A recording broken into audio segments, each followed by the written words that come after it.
Welcome back to the Faculty Factory podcast, friends. It's Kim Skorupski looking at a friend and colleague, Dr. David Rogers. Hi, David. Hey, Kim. We're longtime friends back from the AAMC, the Association of American Medical Colleges group on faculty affairs back in the day.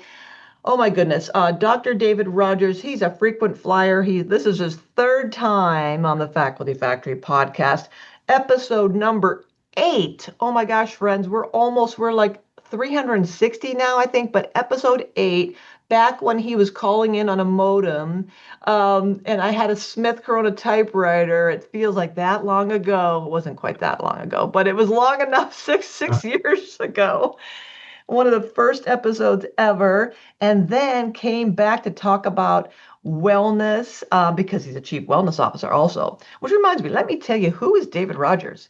He is a professor in the Department of Surgery with secondary appointments in the departments of medical education and pediatrics, and he has an adjunct appointment in the Collat School of Business. He's also the inaugural holder of the W. Stansel Starnes Pro Assurance Chair of Physical Wellness.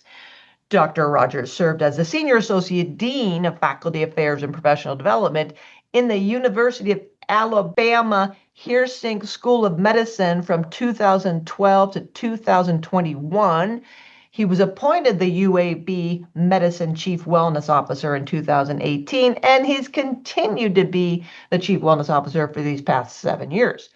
He also serves as the co-director of the UAB Healthcare Leadership Academy, which is a collaborative program of the UAB Collat School of Business and the UAB Hersink School of Medicine. I'm exhausted already. That's a lot, David. How do you keep up? Am I saying Hersink right? Yes, you are. All right. Oh, my goodness. So many words. I'm so thrilled to talk with you. We were just, before we hit record, you're reminding me of the good old days. My degrees are in sociology, and you said two words that were put together that I have not heard in a couple decades, the sociological imagination. Yeah. And those sociologists out there, you know who you are. And if you don't, oh my gosh, change your world if you Google the sociological imagination. But we're not here to talk about that, but it is woven into Dr. Rogers' latest endeavor, which is a brand new book. The title is The Frontline Healthcare Leader's Guide: Leadership that Advances Healthcare Work and the People Who Do It, co-authored with Dr. Cullen Clark. So congratulations, David. I love reading this book. It's so important. It obviously touched a nerve with me as a sociologist and a medical sociologist. And tell us why you felt compelled to write this book. Yeah, thanks. And thanks for having me back for 3. The Tonys were just given out yesterday. I didn't win another one, so I'm hoping that we'll win whatever the web podcasting equivalent is of a Tony.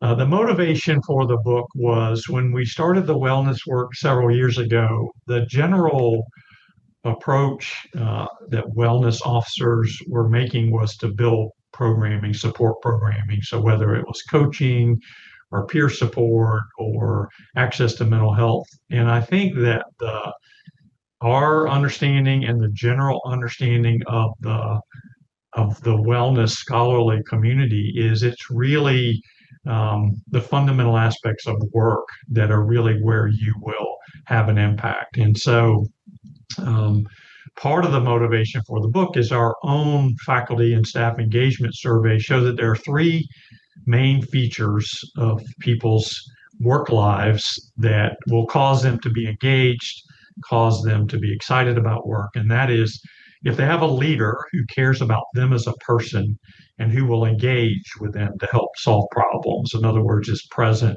and involved. Number 2, that they're in groups where there's shared values and mutual support.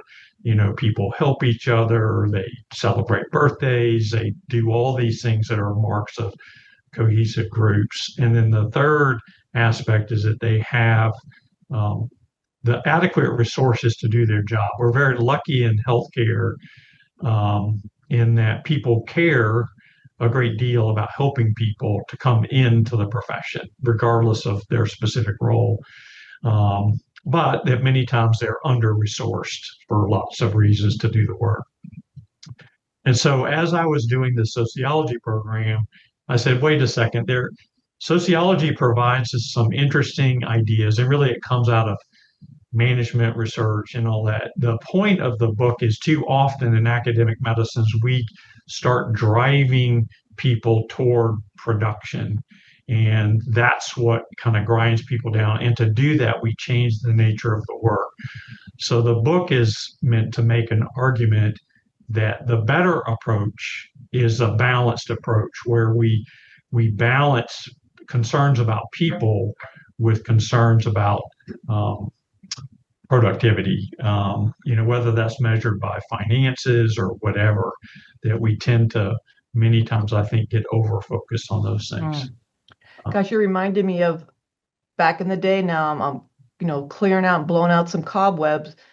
Karl Marx and the alienation of work, and how, when people, the assembly line and becoming a widget and a replaceable cog, that gives one a sense of just, gosh, that's another concept, anomie or normlessness, but that's not, I'm thinking disconnectivity. You're not connected to what the ultimate goal is.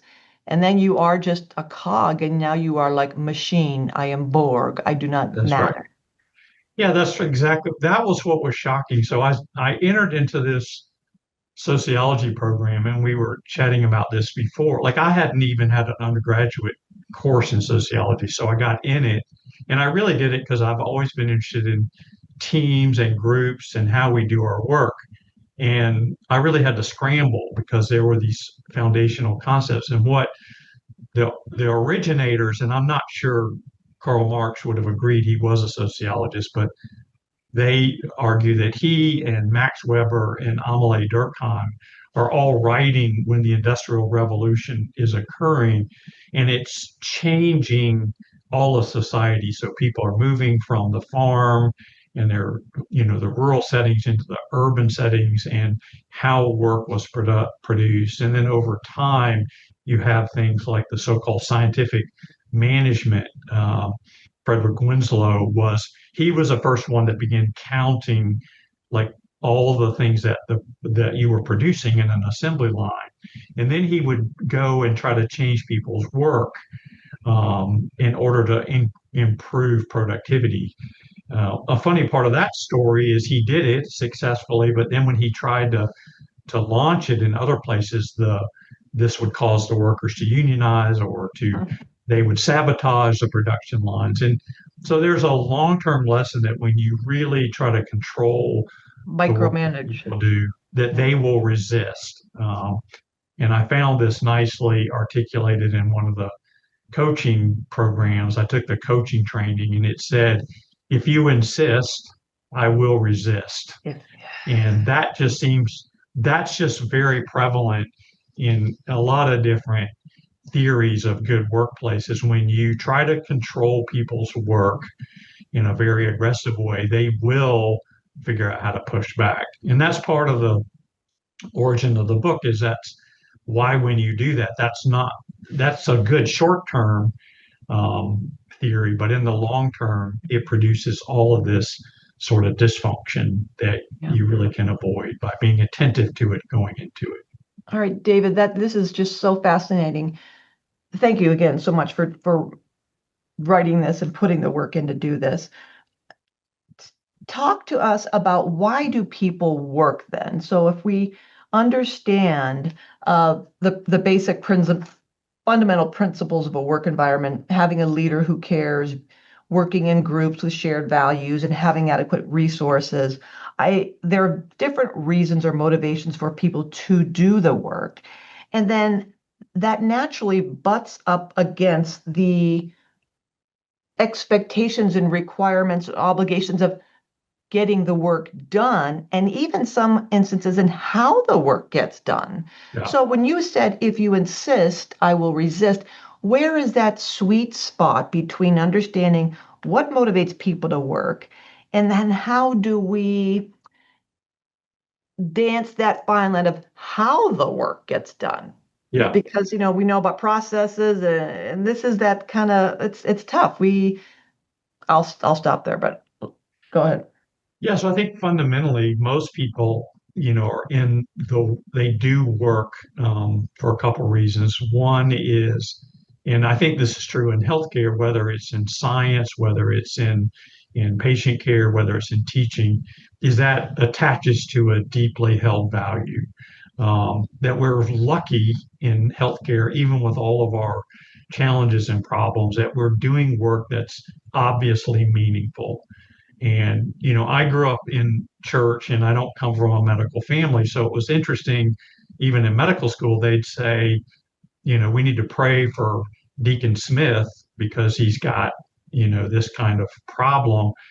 And as a person of faith, you were like, yeah, that's terrible for him. That's, we love him and we hope he's okay. And then as you got into medicine, your brain would start doing these calculations around, oh, that's not good. He's in a bad shape.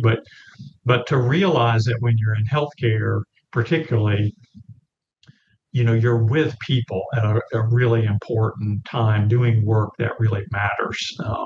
I don't practice anymore, but as a pediatric surgeon, of course, I'm with, probably the most challenging thing is that a family is having to make healthcare decisions about their children. And it was good and it was mostly good and sometimes it was terrible, but it was never trivial. And so most people in healthcare, regardless of what they're doing, are in it because it resonates with a deep sense of meaning. We talk a little bit about this in the book, though, that some people, their joy is from outside of work. And so, and I have my oldest son is a writer. He lives in LA. He has a day job working in a bank, but his true creative fully fulfilled self is doing his creative work. And that's probably most of the people that are creatives in an artistic sense.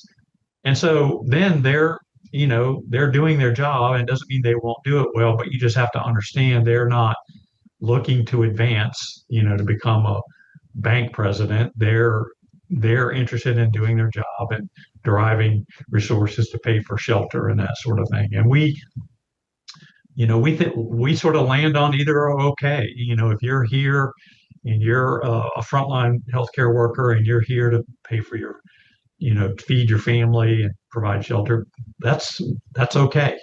But a lot of people are in this because they have a deeper sense of what we're doing is driving this value and driving that meaning. So, and I think if you have the privilege that those things coincide, that is truly a privilege. If I get to do work that has great meaning for me, and that's my job, then that's to me the high end.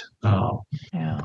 And I think people that are artists, that get to, it feels like to me, I watch some of the late night shows. I don't watch them late at night because I'm old. I go to bed early, but I just want to track social trends, hear about movies I have no intentions of seeing, but they oversample artists, but a lot of them will express the fact that I get to be an actor and I don't have to have a second job. That's just a lot of privilege in that. So, but I think those are the two reasons people work, and they work because it attaches to meaning. It has a sense of their purpose, but also they do it for the practical reasons of I need to work to live. All right. So knowing that we have, if we want to make it kind of easy split here, meaning there those people who work for because it's incredibly meaningful, purpose driven. I can't not do this. It's attached to my values. And we have people who are, I'm doing it purely for functional, practical reasons. I need to pay the bills and Right. it feeds other things that are important to me. It's a means to an end. It's not an end. How, as a leader, do we marry those diverse Yeah. stances and positions? So I think two things. One is a leader to recognize it. And I talk about in the a book that as a surgeon, in the operating room, we were focused around the work. Now, that wasn't all altruistic. That's also we got to go home when our work was done. the nurses and the technical people, the scrub techs and the OR are shift based. And while they, are there because they want to take care of patients, their lives are different. And that wasn't always very, understanding when the nurse needed to go because, hey, my kid's childcare center is giving out and I'm shift based, whereas I'm wanting to drive it and keep going. So I think as a leader, to recognize that both groups exist. And, obviously there's all sort of gradations in it.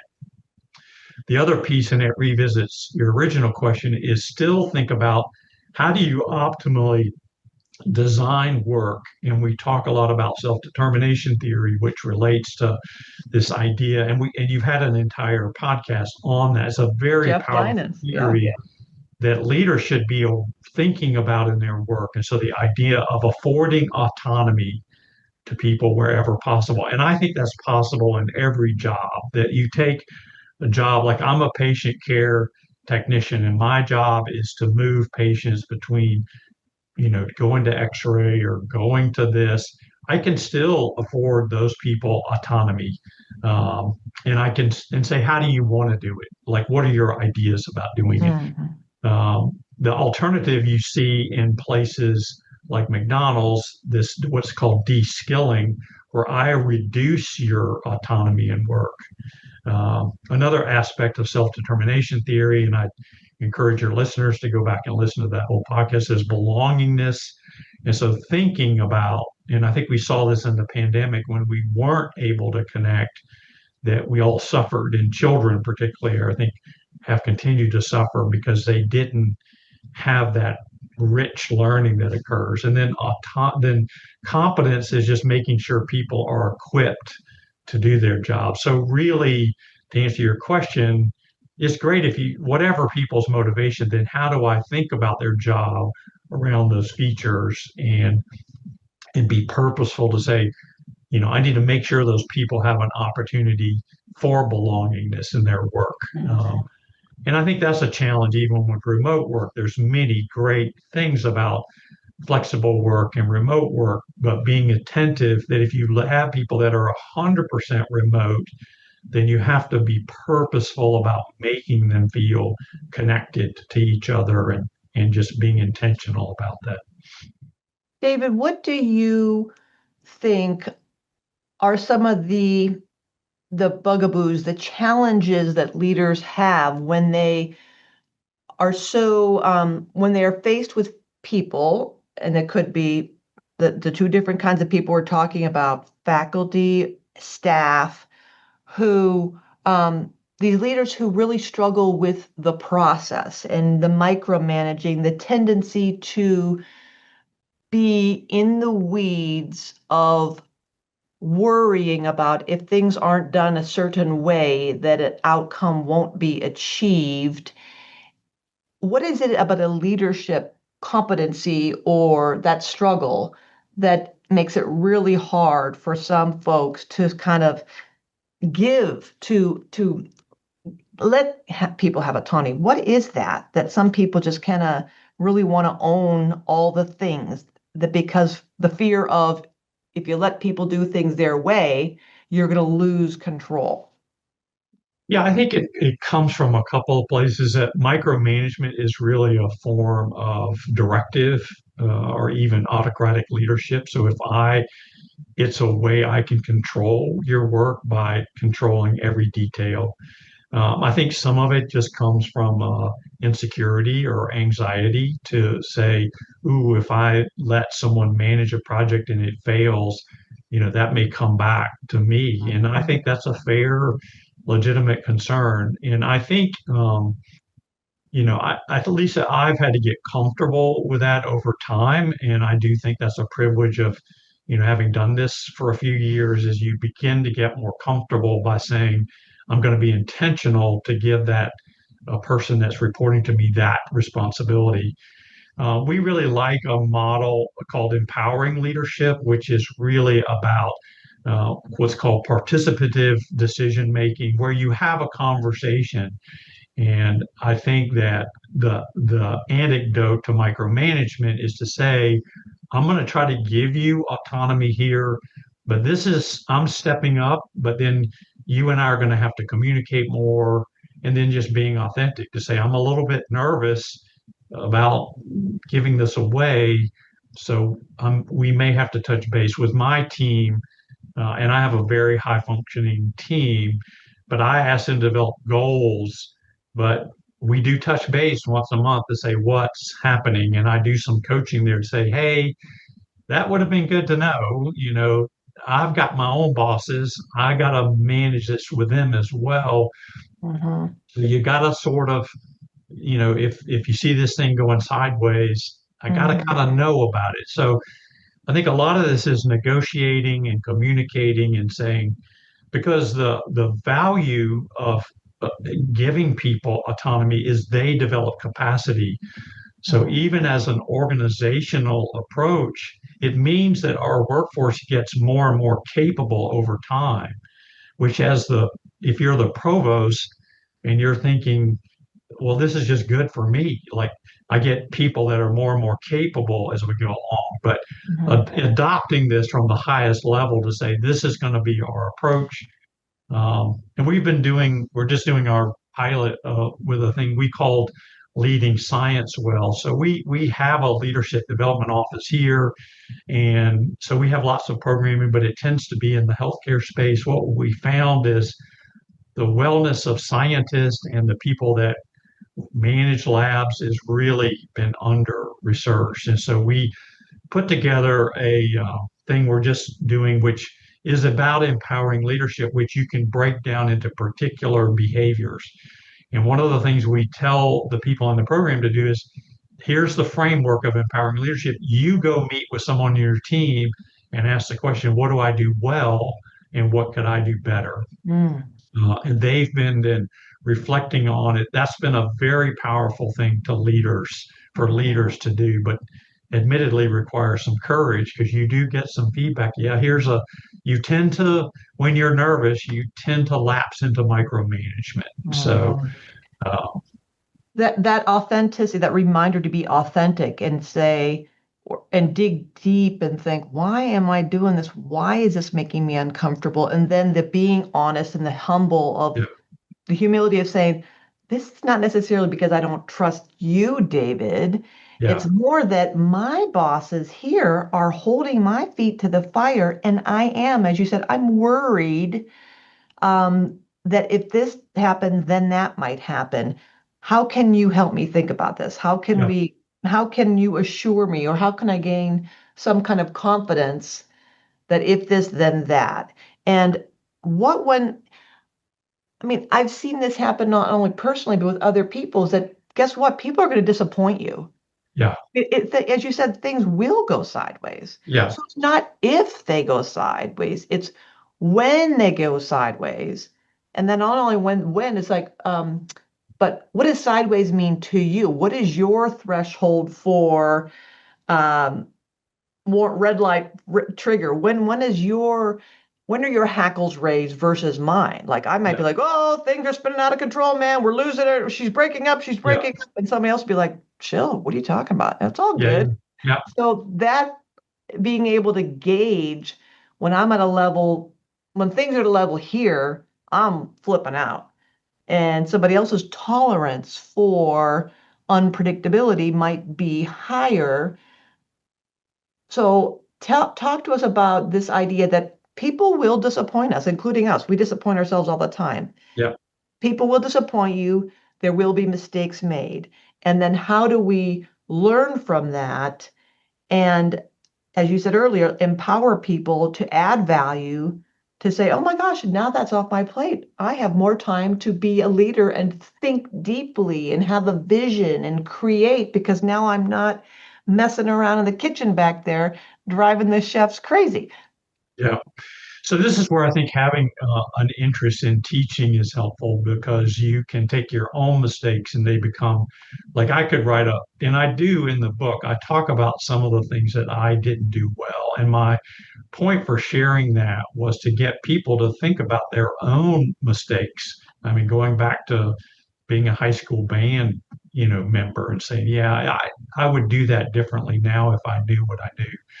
when I share my mistakes with my trainees, and increasingly, I mean, one of the advantages of getting older is there's a lot more younger people. And so I talk about, like I one time told a supervisor at the end of my performance review, I don't really care what you think about how I'm doing.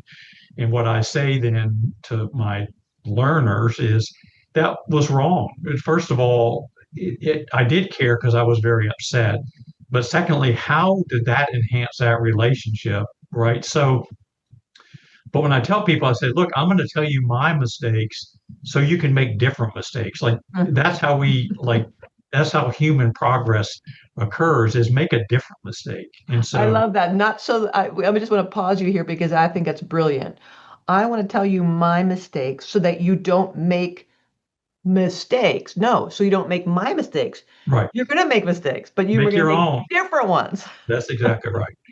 And so I would talk about with my surgical trainees that I tended, as a surgeon, I like to know, like, what are we doing? Like, what is the basis? And there are times in surgery where you were like right on the 50-50, like maybe we should intervene, maybe we shouldn't. And I kind of learned that I tended to be conservative. I'm analytical, so I would tend to say, let me think about it. And I kind of learned to say, if I'm ever truly 50-50, that I would say to myself, okay, then act. Like your tendency is to get spinning and trying to understand it. And sometimes you don't have that luxury. But that's an example, I think, where a leader can say, this is, my journey, this is my concern. Or even to your point, I just get really nervous, that, or my boss is like a super micromanager. I've got to kind of manage that interface of just being transparent to say, I've got to kind of manage my situation as well. I think, and this was something that, I remember as a medical student passing the dean in the hallway and thinking that's the most powerful human in the world. He could just reach over and just say, that guy's out, and you'd be out. And then when you travel in the circles where we travel and you realize really the dean, the provost, they're the most dependent people in the organization. They're relying on all of us to do our jobs. And you say, wow, I didn't realize how much influence I had as a frontline worker and as a leader. Like I had a lot of influence there that I didn't. And I really think that this idea of the power of this hierarchical power is a bit mythical. And so I do think people need to own the influence they're having, all along the way. Yeah. And so that's just a journey.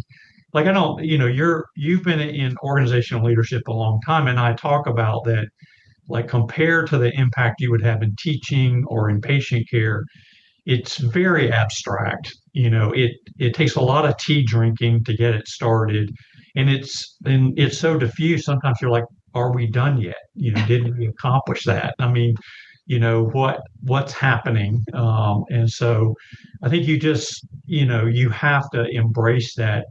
And it's not, my world is flat. So I consider frontline leaders as important as the ultimate leaders, but they're different. And I tell people, I think they're different. And you think you want to be a dean or a provost, you need to know what you're getting into, that these things are really challenging and they're very political. And there is nobody that doesn't have a boss. It's just that the university president has a board, and that's like having 20 bosses, and that is horrible. So you're just appreciative when you have leaders that are willing to do that. Yeah, so well said. David, could you talk to us a little bit about leadership? And I know you're involved in all the empowering leadership and leading science well and all the leadership academies you've done and now the coaching. What do you think the key leadership competencies are? What is it? Yeah. What can you if you had to put your thumb on it, someone said, all right, we only got time, 3 or 5 things. What are some competencies that everyone should recognize, regardless of their role or their title, signifies leadership?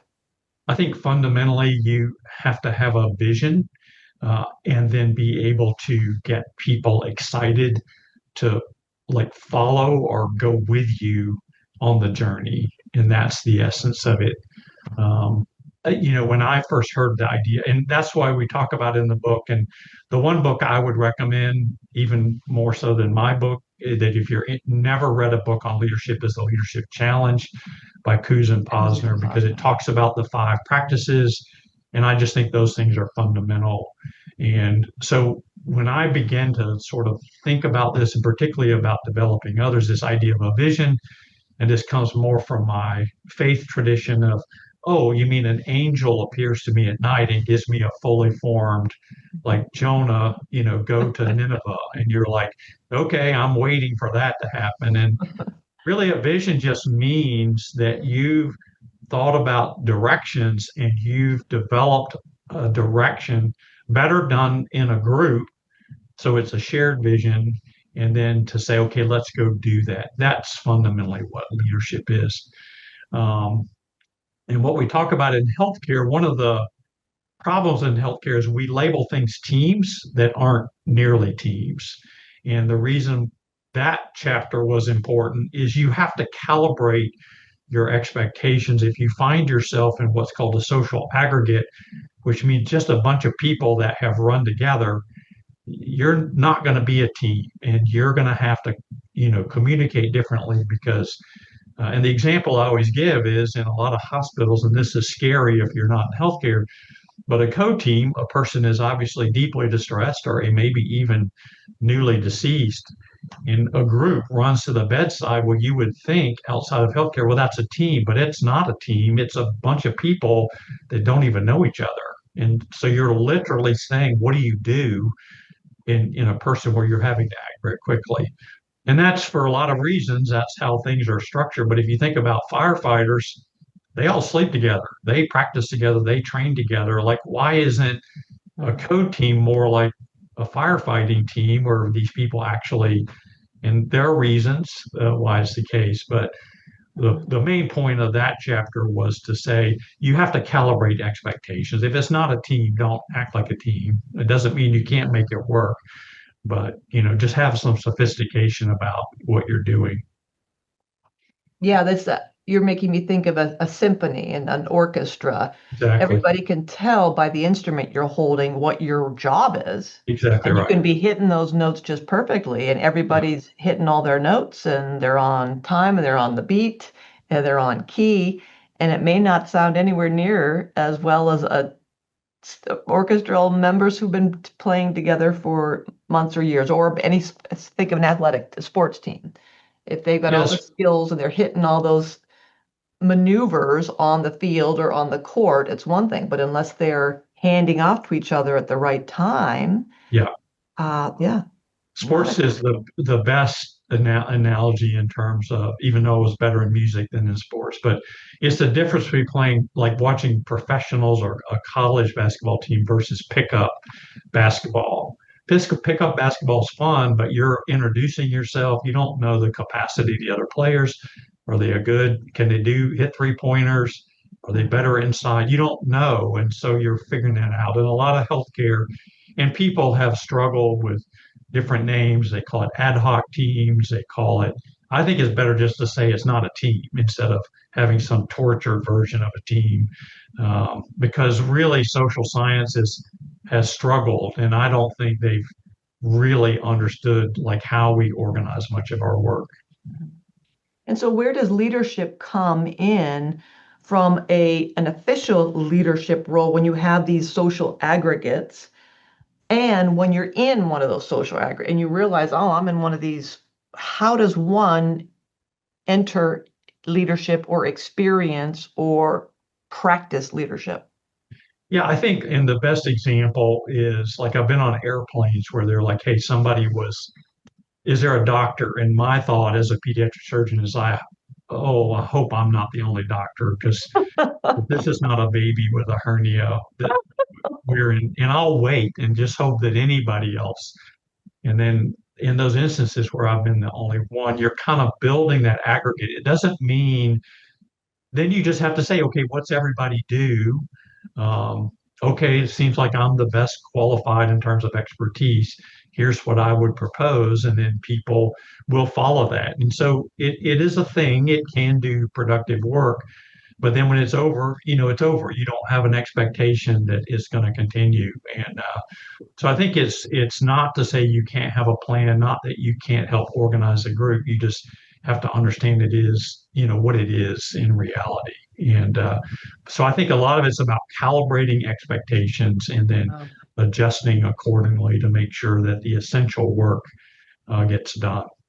some of this, David, sounds like transactional versus transformational relationships in the vein of negotiating, Right. where it may be easier to negotiate at a restaurant or at a car dealer or at um, a, a flea market because you're not going to see that person again. You're not Yeah. building a relationship. A Yeah. transformational negotiation is, gosh, that's a different negotiating tool because I'm going to be working with this person periodically, regularly, on the day, on the week, on the month, whatever.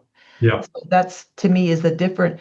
What I'm learning from you is that in every setting, gosh, it's going to be it's the hated, heinous refrain of take a breath, pause, and just kind of collect ourselves. But none of us does that because we're Yeah. all going speed train bullet. And if there's any moment of pausing, some of us, I'm one of those people, fears like, afraid of silence, that if I'm silent for a moment, people are going to think, what are you dumb? You don't have an idea. You don't know what to do. Yeah. That's kind of how I was. You just keep talking really fast because if you're pausing, someone else is going to interrupt you, and then it makes you look or implying that you don't know the answer, you don't know what you're doing, you're trying to find the answer, you're struggling, so they're going to help you Yeah. as if it's a bad thing. But so that the idea of regardless of any situation we are, every situation, that moment of breathe, inhale, exhale, process what's going on, what am I feeling, what am I thinking, what was the situation, what is the context, what is the need here, and recognizing that there's wisdom in this group no matter how short term it is. I'm not the keeper of all truth Yeah. because there's how many times when you're in a situation. I did this fun thing with some medical students here that a friend of mine, Linda Dillon Jones at Hopkins, taught me years ago, an exercise called Lego Man. Oh, yeah. You've done Lego Man. It's so Yeah. fun. Yeah. You just literally make a robot out of a Legos, and the teams compete against each other. And it's a really fun way of kind of coming together as a group and a team to see who's going to take charge of competing with another team. And then one of the stories goes that somebody's like, "All right, we're in this team. Come on, let's build this robot. Come on!" And they doing the thing, and someone like me would be like a bossy pants person was like, "All right, come on, like you do this, you do that. We got to do this first, and then we got to do that." And then lo and behold, they ended up losing the competition to build Lego Man. And unbeknownst to them, after the debrief, one of the members on my team, pretend, was a national competitive Lego building person. And I Wow. said, "What? You didn't tell? Why didn't you say something that you built Legos before? We could have won, blah, blah, blah, blah, blah." And the answer was, you never asked me. There you go. So you're reminding me of the importance of slowing down and just Yeah.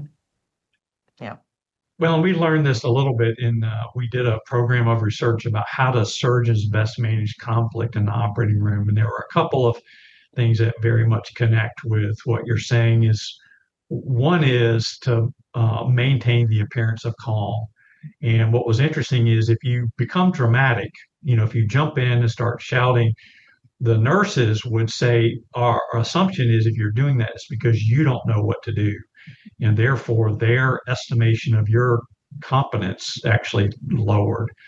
But the second is the idea of familiarity. So in a situation, just taking that second, and that would be something that you've nicely demonstrated the emotional intelligence of self-awareness.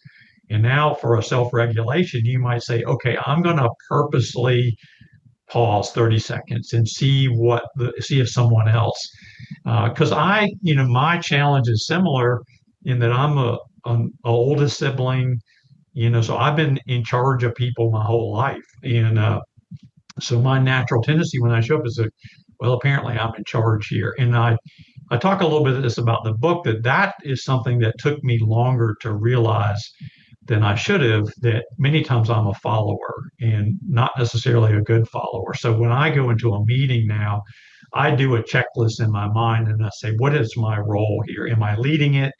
Am I a follower? And now, because I do have a team of people that report to me, I sometimes am there to support their leadership of an event, in which case then I'm quite purposeful not to speak unless they ask me to. And so, and from that, then you get to see those people step up and become leaders, which is a really lovely thing to get to see. And then they're excited, where like, yeah, I could have gone in and run the meeting, like I have thousands of times before. What's the thrill in that? A lot more fun for them to gain a new competence, to be excited if I can just restrain myself Mhm. from jumping in. Yeah. Dr. Rogers, you and I know these things, like we have the luxury, the privilege of saying we've arrived. We have all the titles, we've earned all the stuff, and we are at a season in our lives where we have a different perspective.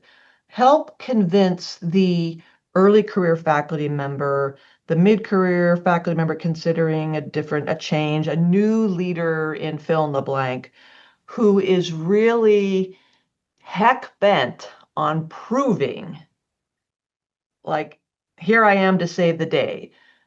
What would you coach that person or that group of people who are like, well, yeah, you can say that. You two you're done. You kind of did all the stuff. You have that Yeah. luxury of sitting back and being quiet and letting other people do it. If I do that, I may be perceived as not a good leader. I'm lazy. I'm inept. I'm incompetent. I'm not engaged. I don't care about my own stuff. How, you know, I'm tap you in. Go ahead.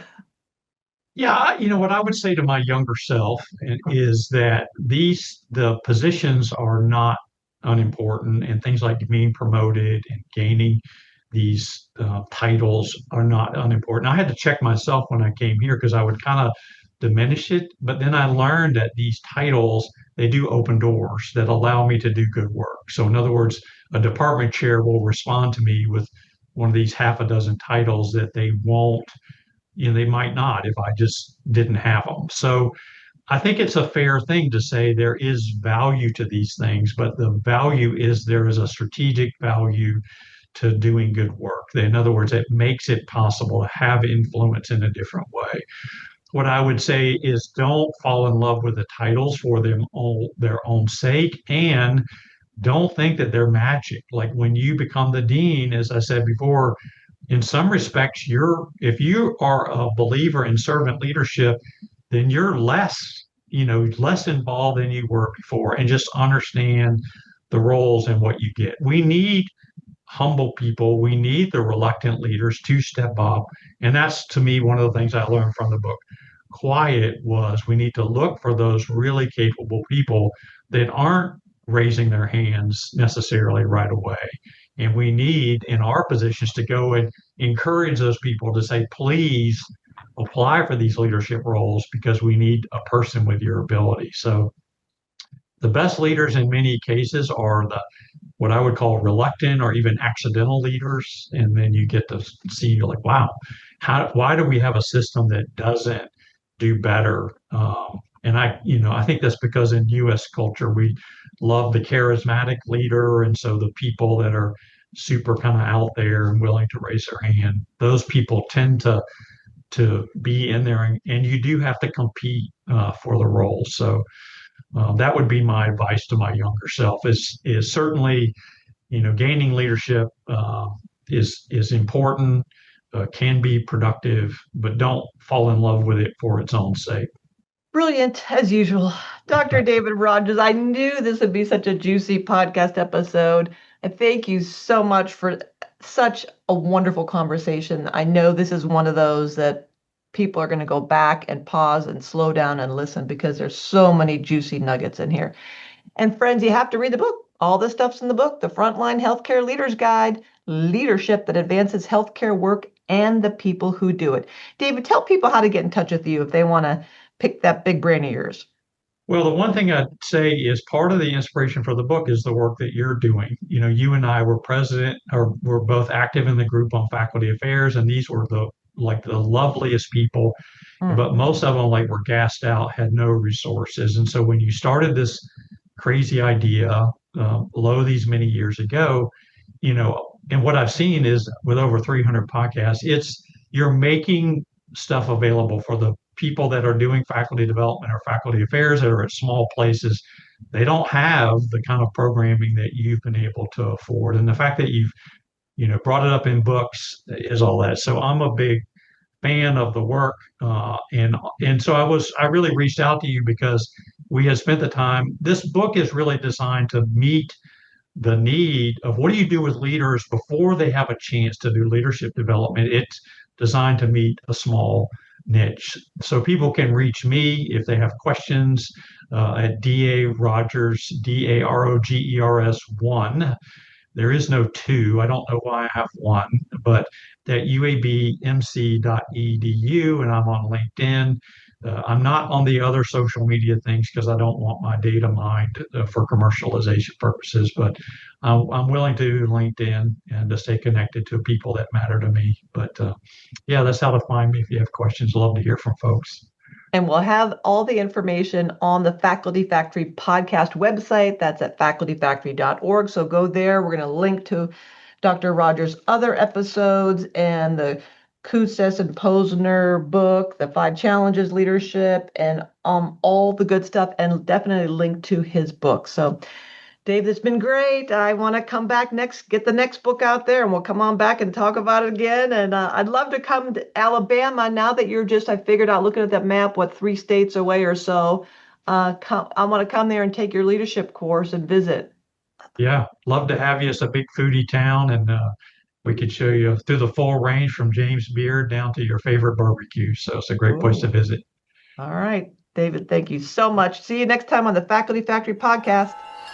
Thanks for tuning in to the Faculty Factory podcast. We are a faculty development community sharing tools to build academic leaders in healthcare. Maybe you want to be interviewed on the podcast? Please visit facultyfactory.org/contact and send me a message there.